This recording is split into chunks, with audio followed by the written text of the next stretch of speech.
Eli viene accusato di trattenere per sé quindi le parti migliori, ma ciò che ci interessa quindi è di nuovo il significato del verbo bara, che è ingrassarsi, far ingrassare.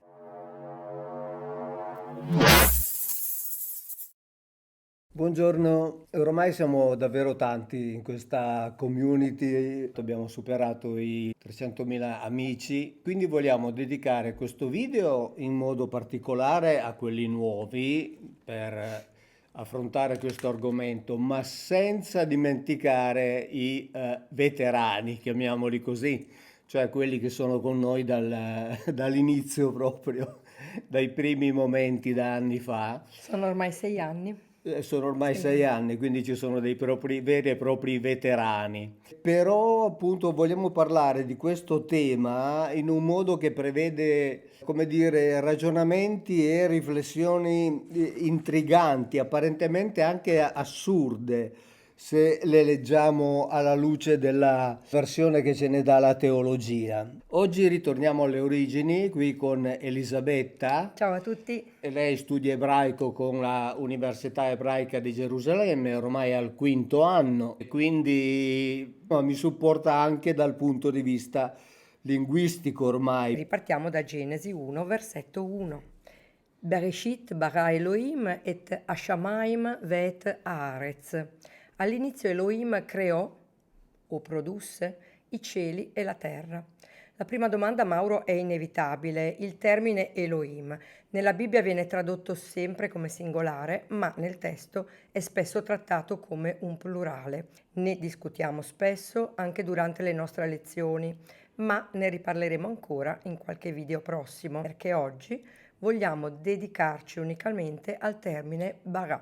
Siamo davvero certi che Yahweh, quindi un appartenente al gruppo degli Elohim, trasformato poi nel presunto Dio della teologia, abbia davvero creato dal nulla i cieli e la terra? Perché per creare la teologia intende ex nihilo, dal nulla.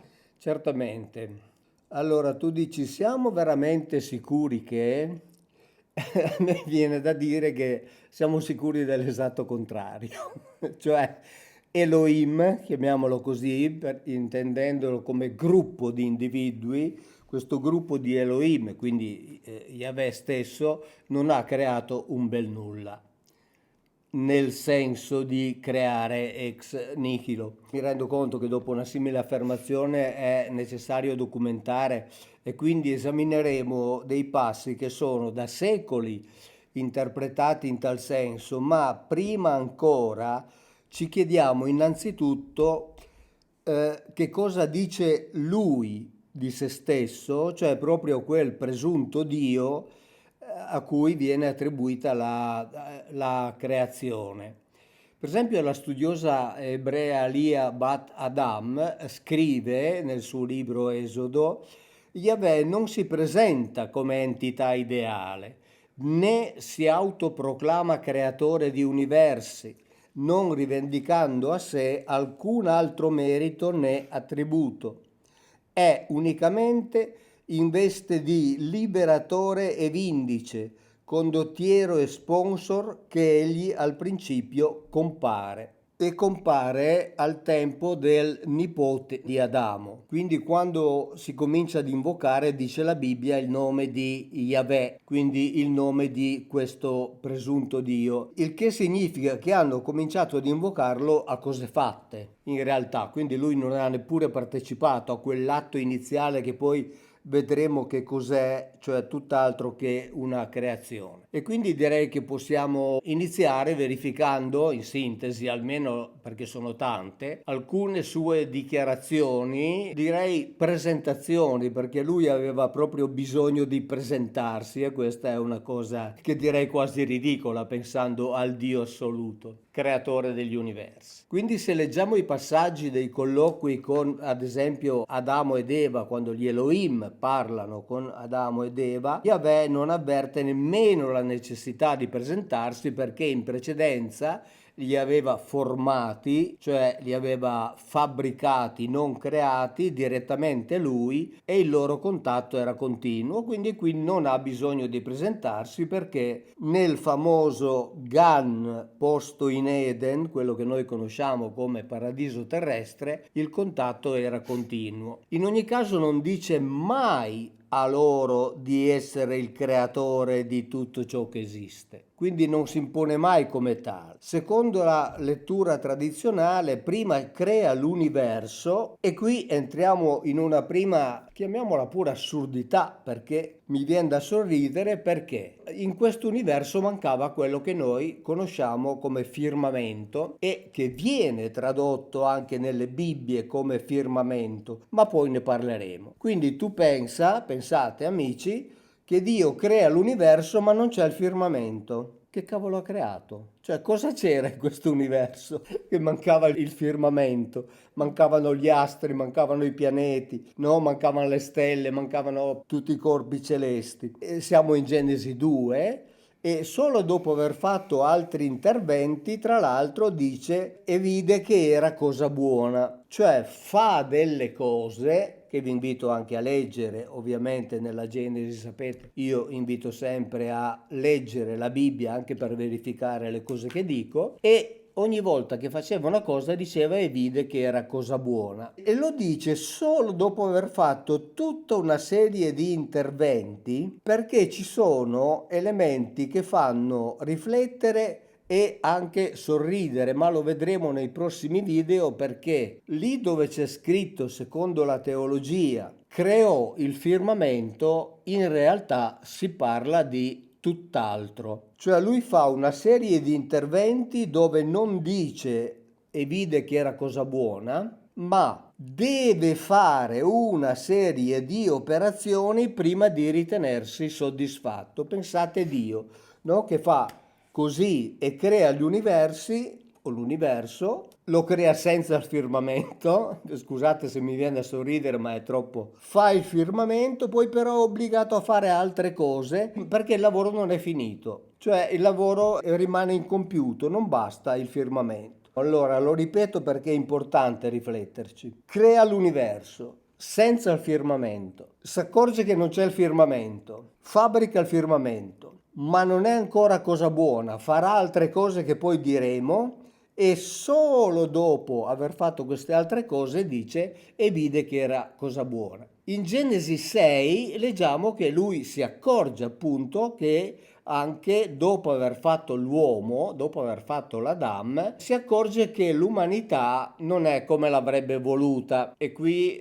appare ovvio che il presunto onnisciente Dio non era in grado di prevedere delle cose. Fabbrica l'umanità, ma non è in grado di prevedere che l'umanità un pochettino gli sarebbe sfuggita di mano. E quindi ne è profondamente deluso e irritato e decide di eliminarla salvando una sola famiglia, quella di Noè. E nel suo dialogo con il prescelto non fa alcun cenno al fatto di essere l'unico Elohim, di essere il creatore dei cieli e della terra, quindi quello trascendente, il Dio universale. Quindi dobbiamo considerare che la determinazione di sterminare i viventi, viventi di ogni specie tra l'altro, per condannare l'umanità, avrebbe deciso di sterminare tutti, quasi come se fosse impossibile sterminare l'umanità senza sterminare anche gli altri. E quindi il parlare con Noè di questo avrebbe quantomeno previsto la necessità di un'affermazione di questo genere, cioè come dire io ho fatto tutto e io ho deciso di distruggere tutto. Invece neanche qui c'è questa affermazione. Anche perché l'essere il creatore di tutto avrebbe in un certo qual modo, diciamo, giustificato, dato fondamento al suo potere assoluto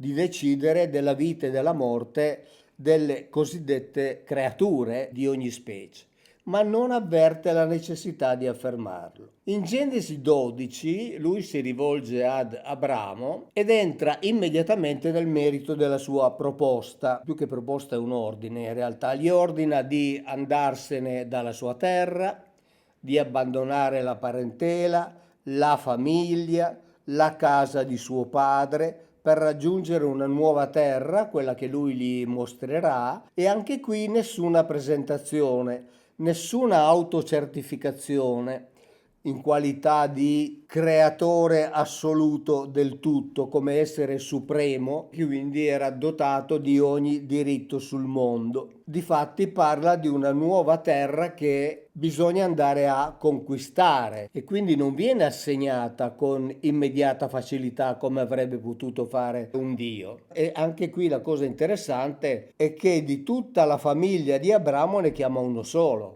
Cioè dal padre di Abramo ai fratelli di Abramo rimangono tutti esclusi, cioè chiama soltanto lui. E questa non presentazione in qualità di creatore assoluto avviene ogni volta che si rende presente appunto ad Abramo. Per esempio in questo caso lui si definisce El Shaddai, che viene tradotto come Dio onnipotente. Ripeto che El Shaddai non significa Dio onnipotente. Lo ripeto e lo sottolineo. Shaddai significa tutt'al più Dio della montagna o Dio delle steppe. In realtà, derivando dal verbo shaddad, che significa essere violento, lui avrebbe anche potuto, è un'ipotesi ovviamente, ma tenendo conto filologicamente della derivazione di questo termine Shaddai, potuto dire ad Abramo: Abramo, ricordati che io sono un Dio violento e quindi mi raccomando, ricordati di eseguire sempre i miei ordini. E quindi lui si presenta così, e questo vale per Abramo e per i suoi discendenti. Andiamo avanti alcuni secoli e dopo una lunga assenza dalle scene, perché lui per moltissimi secoli, diciamolo pure, non compare più, e durante tutto questo periodo il cosiddetto popolo eletto è costretto a recarsi in Egitto, ad esempio, per sopravvivere ad una carestia drammatica, ed è soltanto in quel momento che Yahweh si ricorda di quelle genti e decide di tornare ad occuparsene. Quindi per tutto questo periodo il cosiddetto Dio onnipotente si dimentica di quel popolo, decide di tornare ad occuparsene, e nel libro dell'Esodo Yahweh quindi si rivela a Mosè per dichiararsi: fa ciò che con ogni evidenza noi non ci attenderemmo mai da un Dio creatore di universi, cioè dal Dio unico, dal Dio trascendente, dall'onnipotente. Lui deve presentare il suo curriculum vitae, perché Mosè gli chiede: ma tu chi sei? Perché Mosè aveva bisogno di determinare con chi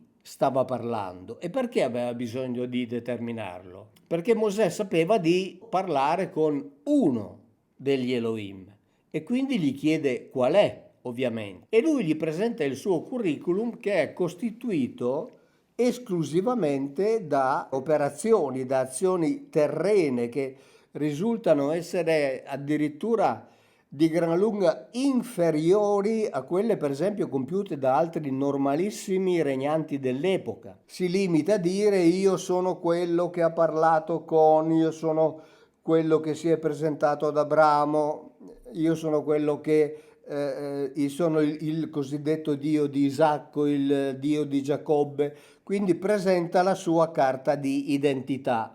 Non dice: io sono il Dio onnipotente creatore degli universi e con ciò non si discute. Ti garantisco che sono proprio quello lì, tra i tanti possibili. E già questa è un'altra cosa che fa sorridere, pensando appunto ad un Dio assoluto.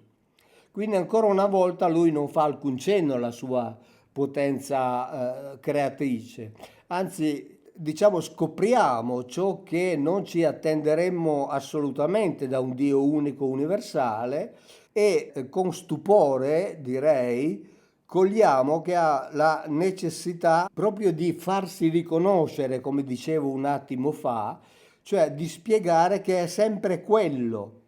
è quello degli Elohim che ha parlato con diciamo, i padri del popolo.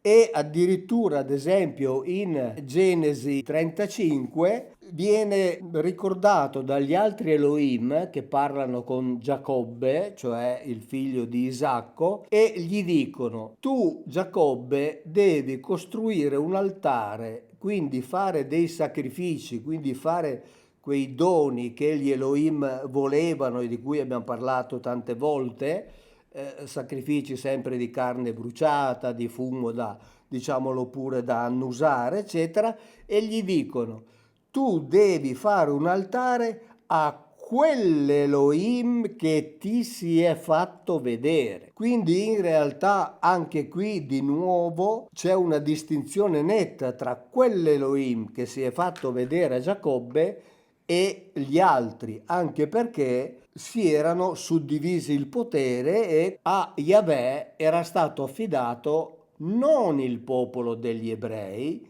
ma soltanto la famiglia di Giacobbe. Quindi era un Elohim limitatissimo, anche perché quando gli è stata affidata la famiglia di Giacobbe non possedeva neppure un territorio e quindi lui aveva necessità di, primo, costruire, diciamo, un popolo, una nazione. Secondo, conquistarsi un territorio. Ridicolo il solo pensare che Dio abbia necessità di conquistarsi un territorio utilizzando un piccolo popolo. E quindi lui, parlando con Mosè, gli fornisce le modalità con cui dovrà presentarlo al popolo. E quindi se lui avesse potuto presentarsi come il creatore per definizione, cioè l'unico, non ci sarebbe stata questa necessità di introdurre altre aggettivazioni o altre attribuzioni. Qualcuno potrà dire che lui non si è presentato come il Dio creatore perché non voleva coartare la libertà di scelta dei suoi fedeli, no? Un po' come si dice ancora oggi, ma se Dio si manifestasse la fede non avrebbe valore perché non sarebbe più fede, perché la fede è credere in ciò che non si vede. Non voleva imporsi con delle manifestazioni che avrebbero reso inevitabile la sua accettazione, mentre lui desiderava che i suoi potessero liberamente, autonomamente compiere una libera scelta. Ma attenzione, leggiamo la Bibbia, leggiamola bene.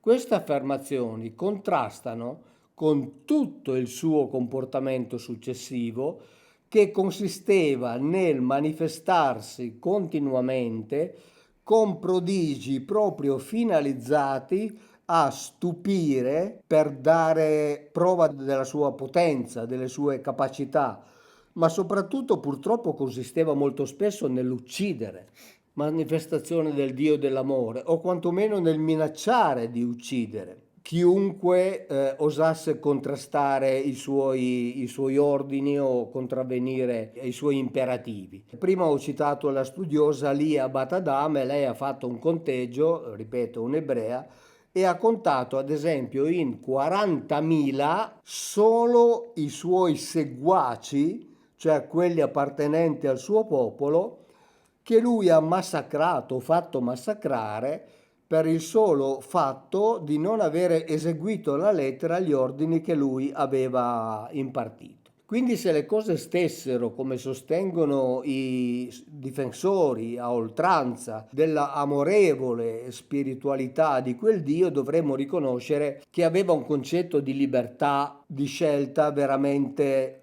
molto molto strano. Non si è manifestato come creatore perché non voleva coartare la libertà di scelta. In che cosa consisteva quindi questa libertà di scelta? Lui lasciava la libertà di scegliere tra ubbidire o morire ammazzato. Io ho un concetto francamente diverso della libertà di scelta, questo lo chiamerei piuttosto ricatto e non lo chiamerei neanche patto, no? Quando si dice l'Antico Testamento, l'Antico Patto, non era un patto, era un'imposizione tra un potente e degli altri che non potevano e non dovevano far altro che ubbidire. Sono stato ovviamente estremamente sintetico proprio per dare una prima idea generale della figura di questo individuo, confermiamo che Yahweh in prima persona non si è mai presentato come creatore dell'universo. Sono quindi i commentatori, i teologi, gli esoteristi, gli spiritualisti,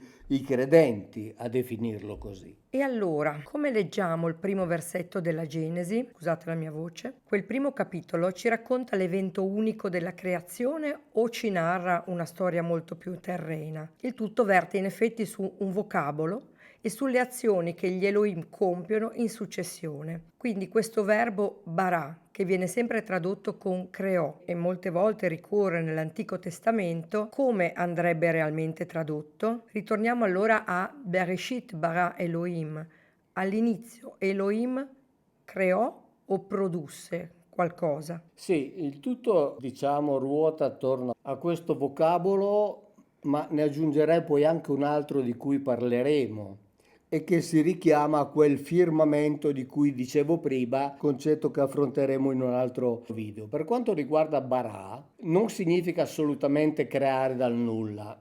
Noi lo usiamo molto spesso il verbo creare, ogni artista crea. Uno scultore crea, un pittore crea. Chiunque faccia un'opera crea un qualcosa, ma crea un qualcosa partendo da un qualcosa di preesistente. Ed è esattamente ciò che significa il verbo qui. E quindi la cosa migliore è esaminare alcune ricorrenze bibliche in cui quel verbo è usato e vediamo di comprenderne il significato reale, al di là di quello che gli viene attribuito dai teologi, e per questo, come al solito, l'importanza fondamentale è quella del contesto. Perché se noi prendiamo Barà, lo estrapoliamo, possiamo discutere per secoli e nessun esperto al mondo potrebbe in quel caso, avendolo estrapolato, dire con certezza cosa significa Barà. E quindi lo comprendiamo soltanto esaminando i contesti nei quali è inserito e usato. E facciamo alcuni esempi. Abbiamo innanzitutto una serie di passi in cui il termine è ripetuto per ricordare quel atto presunto creativo attribuito agli Elohim nel versetto che Elisabetta ha citato, e dunque anche la sua traduzione tradizionale. In quel caso lì la traduzione corrisponde a quella che i teologi hanno attribuito, cioè quella di creare dal nulla. Quei versetti che non stiamo a rileggere, viene semplicemente ricordato che quell'Elohim è quello che ha compiuto quell'atto, ma quei passi non dicono niente di nuovo, non fanno altro che richiamare questo primo passo iniziale che è bene ricordare anche per ciò che diremo in seguito. Possiamo rileggere Genesi 1:27, Vai. intanto così mi alleno perché dobbiamo fare molte letture e io sono ben lontana dalla perfezione. Ve bara Elohim et Adam betzalmo, Betzelem Elohim bara oto Zahar unekeva bara otam. E creò Elohim l'Adam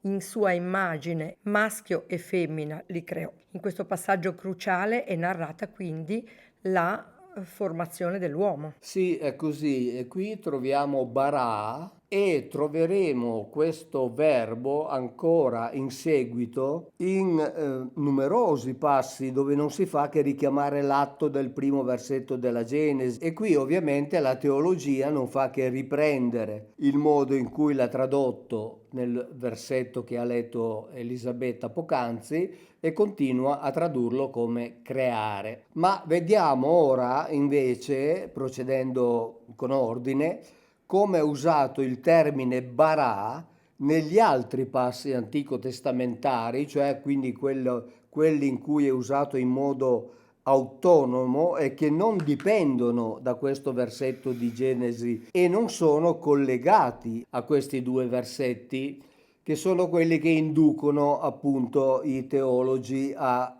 introdurre il termine creazione. E quindi cerchiamo di coglierne il significato ricordando allora, per essere chiari, per la teologia, il verbo bara significa sempre creare e il soggetto del verbo bara è sempre Dio perché è l'unico che ha la facoltà di creare dal nulla. Leggiamo il versetto di Genesi 5:1. זה ספר תולדות אדם ביום ברו, אלוהים אדם בדמות, Elohim עשה אותו. Questo è il libro della genealogia di Adam. Quando Elohim creò Adam, lo fece a somiglianza di Elohim. Ecco, in questo versetto, ad esempio, dopo il verbo bara, compare il verbo asa, che lo sostituisce. E questo conferma che il significato di bara va inteso nel modo più concreto, non va tradotto con creare. E il verbo in questione si trova in parallelo con la radice asa, che significa fare, fabbricare concretamente, e direi non solo compare in parallelo, ma ne viene sostituito. Quindi bara è tranquillamente sostituito dal verbo asa, senza nessun problema per gli autori biblici. Cioè il problema se lo fanno quelli che devono interpretare bara come creazione dal nulla, perché metterlo assieme ad asa significa ridurre di molto il valore di quel verbo. E quindi il significato di bara va inteso in modo più concreto.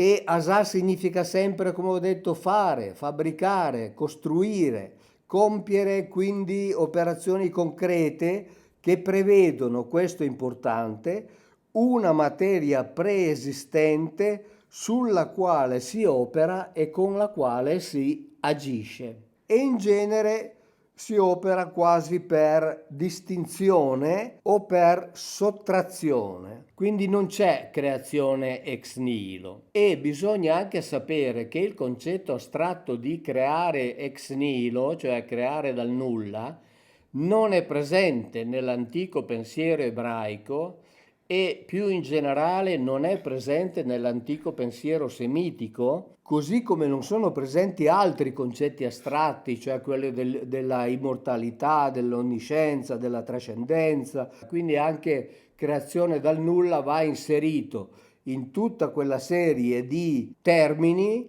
che sono stati elaborati sulla base della filosofia greca. Per esempio anche in Genesi 6 abbiamo un'ulteriore prova testuale, ancora una volta, dell'assoluta intercambiabilità dei due verbi che abbiamo appena incontrato, cioè bara e asa. E a parlare in quel caso e quindi a usarli indifferentemente è Yahweh stesso. E qui in questa situazione l'autore biblico ci narra del periodo in cui i figli maschi degli Elohim, quindi gli Elohim avevano dei figli, che ovviamente erano Elohim essi stessi, e i figli degli Elohim avevano visto che le figlie degli Adam erano sessualmente appetibili, se ne erano prese molte come compagne e queste diede loro dei figli.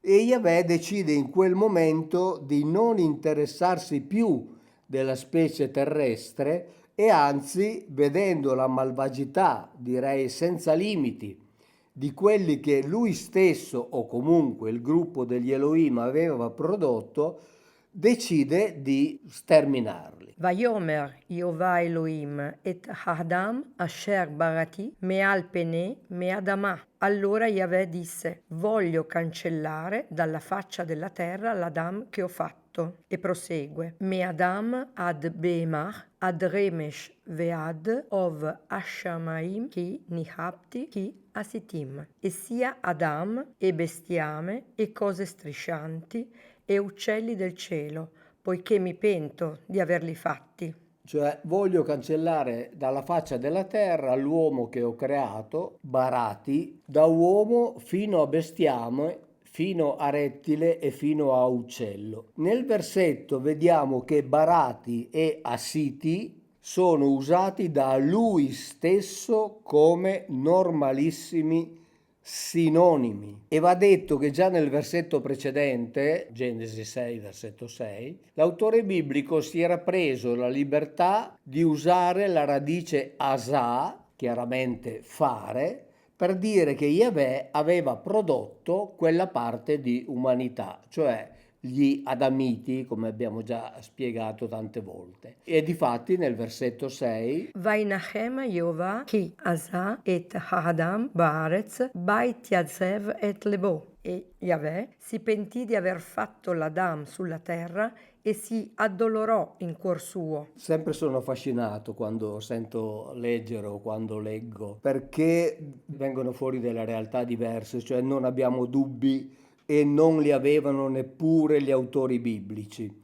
Il creare l'uomo da parte di Yahweh si è di fatto realizzato attraverso un manipolare, fabbricare, intervenire su materia già esistente, e già abbiamo ampiamente parlato in altri video della ingegneria genetica e della creazione, citando addirittura il pensiero di rabbini, il pensiero molto preciso di rabbini in termini per esempio di clonazione. Quindi non c'è nessuna creazione nel senso religioso del termine. Ma andiamo avanti. In Esodo 34, durante la peregrinazione nel deserto del Sinai, Mosè incontra costantemente Yahweh sul monte e ne riceve ordini, ne riceve istruzioni, cioè riceve tutte le leggi che vengono date al popolo che Mosè stava faticosamente costruendo per conto di Yahweh. Vayomer hene anochi koret bertit neged chol amecha esse niflaot. Ecco,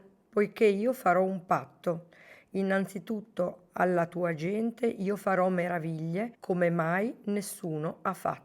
Qui abbiamo nuovamente Barà nella forma Nifal, se non sbaglio. Sì, cioè nella forma riflessiva. E lui dice meraviglie come mai nessuno ha fatto. Ma questo nessuno non avrebbe fatto le meraviglie che invece Yahweh fa. Chi potrebbe essere? Non certo un altro Dio, se fosse il Dio unico. E quindi è chiaro che Yahweh non si sta mettendo in competizione con un altro Dio, ma si sta mettendo in competizione con altri potenti della terra e dice io vi farò vedere cose più grandi di quelle che hanno fatto altri grandi. Io qui ho qualche dubbio perché penso sempre al rapporto tra lui e ad esempio Alessandro Magno, diventato giovanissimo re della Macedonia. Attorno alla trentina aveva già costruito il più grande impero del tempo.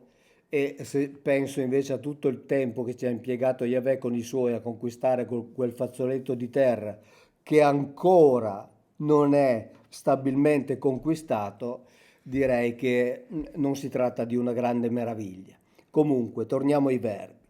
Abbiamo qui quei due verbi, di nuovo asà e barà, che sono usati come sinonimi. Yahweh afferma che compirà dei prodigi come non ne sono mai stati fatti sulla terra e presso nessuna delle nazioni. Quindi è ovvio che il verbo barà, messo in correlazione con asà e i prodigi, non significa creare, perché le due azioni si richiamano e corrispondono intorno a un significato univoco. I prodigi si compiono, si fanno, si realizzano, non si creano dal nulla. E in secondo luogo il verbo barà è nella forma passiva, come ho spiegato prima, e ha come soggetto diretto i prodigi, ma come soggetto sottinteso quel qualcuno che teoricamente avrebbe potuto o dovuto compierli, ma che non lo ha mai fatto. Ed è con questo qualcuno, che ovviamente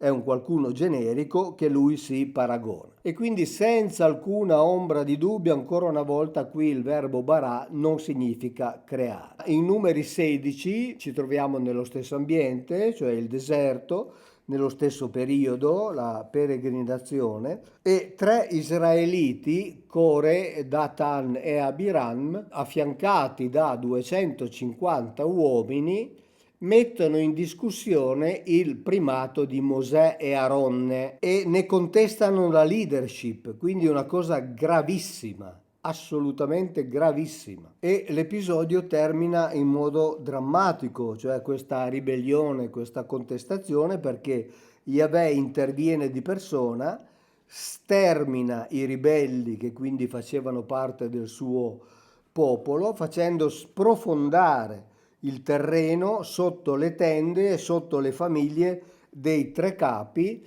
e bruciando i loro 250 seguaci. Analizziamo il passo che ci interessa in modo specifico. Mosè convoca il popolo per mettere in atto la prova che determinerà chi ha il diritto di esercitare il comando.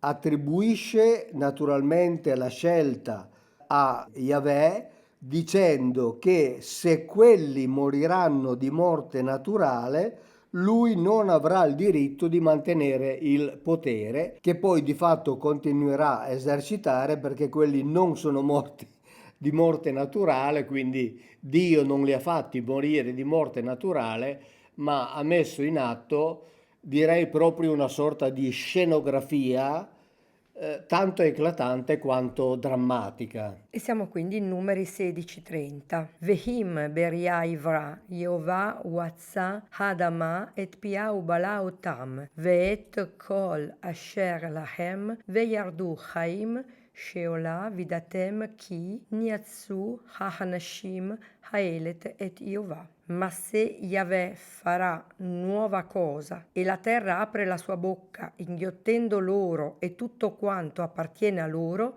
ed essi scendono velocemente nello Sheol, allora capirete che questi uomini hanno provocato Yahweh. Ecco, quando Elisabetta ha letto la traduzione, in effetti ha letto se Yahweh farà, che è nella forma dell'imperfetto di barà. E il verbo barà si riferisce qui con tutta evidenza al prodigio che compirà Yahweh e che consiste nel far morire di morte violenta questi malcapitati ribelli al fine di dimostrare che Mosè è il capo indiscusso. Quindi non possiamo certo interpretare come atto di creazione questo dramma violento che si verifica subito dopo, cioè il terreno che inghiotte decine di persone e 250 individui che vengono, direi, fulminati all'istante. Qui Barà è chiarissimo. Non solo non è creare, ma è distruggere, cioè l'esatto opposto. L'espressione quindi costituita dai due termini Barà Beria rappresenta l'atto di fare una cosa nuova, stupefacente, mirabolante e nel nostro caso si tratta di quell'atto concreto previsto, anzi direi auspicato, richiesto da Mosè, la minaccia di un intervento che poi in effetti si attuerà rivelandosi mortale per i ribelli. Il Barà Beria preannuncia proprio il compimento di una strage, l'esatto opposto del creare. In Giosuè 17 cambiamo episodio, ci troviamo in piena guerra di conquista della cosiddetta terra promessa. È una terra promessa da Dio, ma loro se la devono conquistare combattendo, uccidendo e facendosi uccidere, quando a Dio, al cosiddetto Dio, sarebbe bastato fare così e dire andate in quella terra, ma quella terra era già occupata da altri che tra l'altro erano stati posti lì quando Elion, il capo degli Elohim, aveva fatto la suddivisione del territorio tra i vari Elohim e quindi c'erano altri che ritenevano giustamente di avere diritto a quella terra. Siamo ormai in terra di Palestina e si stanno tirando a sorte i vari territori e nella spartizione ai figli di Giuseppe, cioè Efraim e Manasse, tocca il territorio che va dal Giordano di Gerico verso le acque di Gerico ad est ed il deserto che sale da Gerico alla montagna di Betel, che vuol dire casa di El, e scendeva poi a ovest fino a terminare al mare. I due figli di Giuseppe però non sono soddisfatti di questa assegnazione perché la ritengono incongrua, non sufficiente, non proporzionata al numero delle famiglie che compongono queste due tribù. E quindi si lamentano. Dio ha lasciato che la sorte facesse delle attribuzioni giustamente a caso, senza tener conto del numero dei figli delle singole tribù, dei componenti delle singole tribù. Queste tribù affermano appunto che la montagna non è per loro sufficiente, mentre la pianura risulta ancora essere occupata dai Cananei che possiedono carri di ferro che gli israeliti non avevano. E sappiamo dal testo che la benedizione di Yahweh, la benedizione come la intendiamo noi, non aveva alcun effetto contro i carri da guerra del nemico. Alcun effetto, perché già abbiamo spiegato che benedizione significa dotare dei mezzi materiali affinché una certa cosa possa avvenire. Quindi diciamo che Yahweh non aveva ancora benedetto abbastanza i suoi, perché non gli aveva ancora insegnato, essendo loro dei nomadi, a costruire dei carri di ferro, a lavorare il ferro e a costruire quindi carri da battaglia. E Giosuè risponde che se il territorio assegnato non è sufficiente, non hanno che da disboscare il versante del monte e renderlo abitabile. E le espressioni sono queste qui. Giosuè 17:15 Vayomer Elechem Yehuah im Amrav Atta Ale Lecha Ayara Uvereta Lecha Sham Beheretz Veharfaim Ri Lecha Ar Efraim. E Giosuè rispose loro: se sei un popolo numeroso, allora sali alla foresta e disbosca per te là nella terra dei Periziti e dei Refaim, poiché per te è troppo angusta la montagna di Refaim. Quindi ancora una volta il verbo barà non crea nulla, anzi elimina tagliando, disboscando. Nel primo libro di Samuele, nel capitolo 2, si parla dell'infanzia di Samuele e di come egli crescesse in statura e bontà sia di fronte a Yahweh che agli uomini. Il servizio sacerdotale presso il tempio di Silo in quel momento era guidato da Eli e in quel frangente veniamo a sapere che gli Elohim non erano per nulla soddisfatti del comportamento dei sudditi e in particolare di quelli che erano al loro diretto servizio, cioè i cosiddetti Kohanim, i cosiddetti sacerdoti, le famiglie sacerdotali. E quindi inviano al sommo sacerdote un messaggero che lo rimprovera duramente e lo minaccia. Uno dei motivi di questo richiamo decisamente impietoso, le cui conseguenze adesso vedremo ricadranno sulla famiglia di Eli, è dato dal cattivo uso che lui sta facendo dei sacrifici ordinati da Yahweh. Lo sappiamo cosa voleva, l'abbiamo già detto molte volte.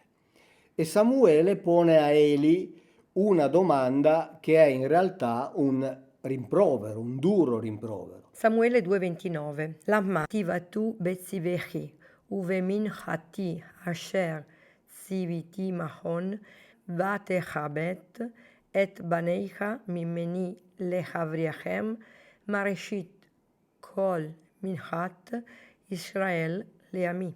Perché dunque disprezzate il mio sacrificio e la mia offerta che ho ordinato nella mia casa, e tu onori i tuoi figli più di me, ingrassandovi con la parte migliore di tutte le offerte di Israele, mio popolo? Cioè in sostanza Eli viene accusato di trattenere per sé e per la sua famiglia le parti migliori delle offerte, e se leggete quel passo della Bibbia vi verrà da sorridere, perché insomma i figli di Eli ordinavano a quelli che facevano cuocere la carne di dare a loro prima le parti migliori e lasciare a Yahweh le parti meno interessanti. Ma ciò che ci interessa quindi è di nuovo il significato del verbo bara, che è ingrassarsi, far ingrassare. Pensate a quanti significati abbiamo già incontrato del termine bara e non ce n'è uno che vuol dire creare dal nulla. In questo momento siamo passati dal tagliare alberi a ingrassare mangiando le parti migliori delle vittime. Quindi, come nei casi precedenti, con Barà non si crea nulla, ma addirittura ci si ingrassa, compiendo ovviamente un atto indebito, un atto riprovevole, che direi ci appare addirittura ridicolo, cioè mettere su peso, se pensiamo al significato che al verbo viene attribuito dalla dottrina tradizionale. Inoltre anche qui il soggetto di nuovo non è Dio, ma Eli o semmai l'insieme della sua famiglia, quindi altra smentita al fatto che il soggetto del verbo bara è sempre Yahweh. Bene, per oggi vogliamo terminare qui, ci interessava dare questa prima indicazione sul termine bara, che non significa creare, anche perché arriveremo nel prossimo video ad un bara e ad un altro termine veramente inattesi, che rimandano ad un qualcosa di veramente straordinario se pensiamo che a doverlo fare per necessità di sopravvivenza sono proprio gli Elohim, ma ne parleremo la prossima volta. Ciao, grazie e alla prossima. Ciao.